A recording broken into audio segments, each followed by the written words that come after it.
Inflation is, and this is the most important part of inflation, inflation is a compounding instrument. Let me get to the other window and I'll show you what I'm talking about. Every central bank gives out the figures for inflation and all of them are lying, because it's not really lying. They're cherry picking the data to suit their need. But I can tell you with absolute certainty, inflation is probably higher on everything. And that's another reason why we can't understand why central banks do the things they do. So for example, in the US currently, there's big turmoil because they're jacking up interest rates through the roof to stop what they call inflation. And inflation was hitting, I think, 8%, 9%? That is the number they're presenting to the public. I suspect the real inflation is somewhere like 20%. And you're running on a compounding instrument. Basically, you just accelerate, you push forward maybe 3, 4, 5 years of inflation in 1 year, and that puts you on the curve that it puts you on is a little steeper. So it means the collapse of the currency is gonna come sooner than you originally planned, and I'm gonna explain to you in this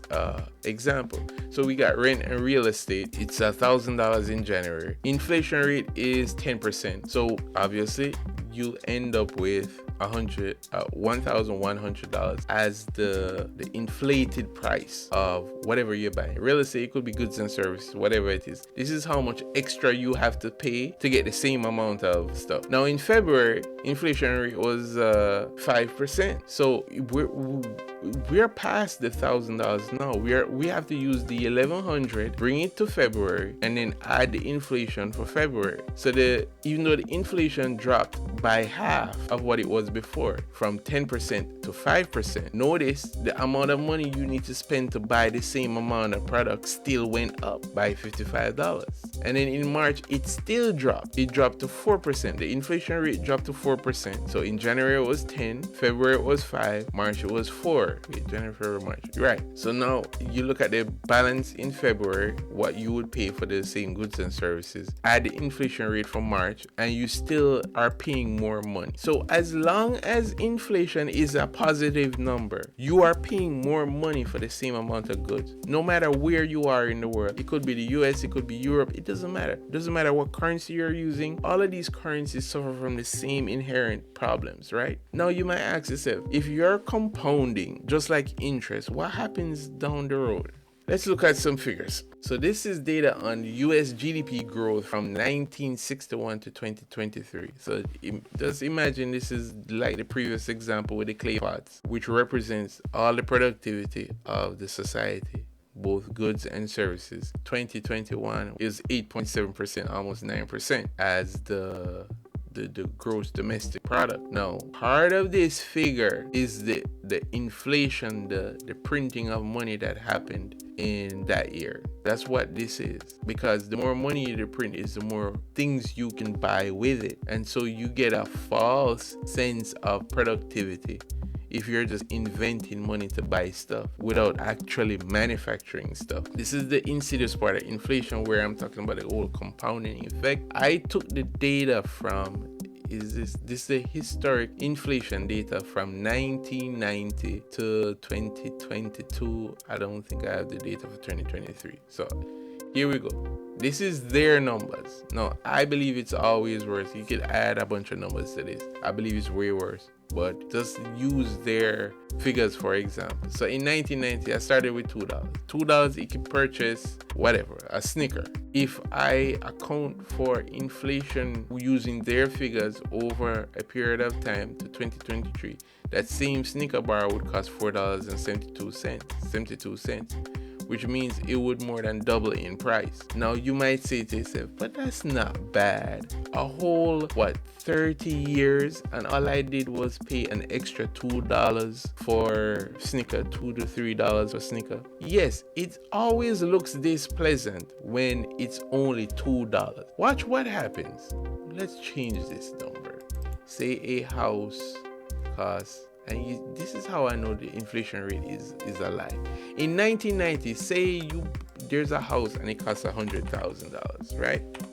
In 1990, You're telling me in 2023 it only costs you 236,000. Inflation rate is ridiculously high on real estate. It is nowhere near these figures. Nowhere near it, because you cannot tell me in 1990 if you bought a house for 100. This is the historical data. So you cannot tell me if you bought a house for $100,000 in 1990, in 2023 the houses were 236,000. Bar you just do a little improvement, paint it, change out bathroom, whatever it is. Nothing big, but you're gonna tell me your house is not worth just that. This figure would be through the roof. It'll be like $800,000, which means the inflation rate that they give you here is inaccurate. And it's inaccurate because you cannot apply inflation to everything. Every different pieces of things you purchase has a different inflation rate. A phone has a different inflation rate from a TV, from a car, from a house. It's different. Inflation rate on houses is very, very high, and that's the reason why the people who have money, they buy a lot of it, because it increases in price. They don't lose. When they're ready, they sell it to somebody. They sell it to the regular guy that has to save up and make these deposits, and it's free money. The house just doubles in price without you doing anything. You just gotta keep it. That is something that should happen with money. It shouldn't happen with real estate. Real estate should be used as what it is supposed to be, the utility. Half of the things that are doubling in price don't need to double in price, because there's nothing special about it. You think that luxury apartment is special? It's the same cheap shit from Home Depot they put in the apartment and tell you fake granite counter and tell you have a luxury apartment. You don't have a luxury apartment. You have a fake luxury apartment. It's fake. But when they use the word luxury and they put these European styles in the thing, these backsplashes that they tape on the wall. I'm not joking. That's what they do. It's backsplashes you tape on the wall. Makes it look like you have Italian marble. There's no Italian marble in your apartment. What, they put a fancy faucet and a little fancy shower that came from probably China. You feel like you're in a luxury apartment. You're not in a luxury apartment. You're in a crummy ass apartment that they just fixed up a little bit. All they did was spend an extra $500 to make it look that way. Maybe a little more. But you get me? There's nothing luxurious about it. You could probably say it's an apartment with high-end finishes. I won't even say high-end finishes. It's a more modern apartment, because there's nothing luxury about it. Tell me your fridge comes with touchscreen, I'll tell you have a luxury apartment. But if you're just telling me about fake granite countertops and I don't know, Sherwin-Williams paint, whichever paint supply is the most expensive. I don't know. It's not Glidden. I know that. Behr. Oh, they use Behr paint. They don't use Behr paint. Most apartments they use landlord white. Anyways, I'm rambling. So inflation is a compounding instrument, and it drives the price of things up. For goods, for like consumer goods, supermarket stuff, we'll complain about the price, but we'll still pay it because we need food and so forth. And like I said, if the stinker bar was $2 in 1990 and now we gotta pay $4, we're not gonna trip over it. What we're gonna trip over is like housing and cars and stuff, because if that doubles in price, that kicks our asses because our income doesn't move with inflation. Do you ever feel like you're not making it in life? It's like every step you make, you feel like you take 2 steps back, and maybe you got a promotion and then things slow down at the job, or you've reached the ceiling as to how much money you can make, and they give you a little increase of maybe at 1% or 2% every year moving forward, and you're satisfied with it, but basically you've hit the ceiling of how much money you can make. And then in your latter part of your years, you're wondering, how is it I'm earning more money each year moving forward? I'm increasing my income, but yet still my purchasing power is decreasing. Well, this chart is going to explain to you exactly what happens. So we have two values that I'm working with: a linear value and a exponential value. The linear value is what I call the GDP, and that's, like I said, goods and services in the country.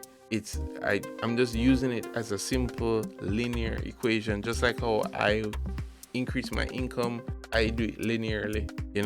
I earn an extra $1,000 every year, whatever.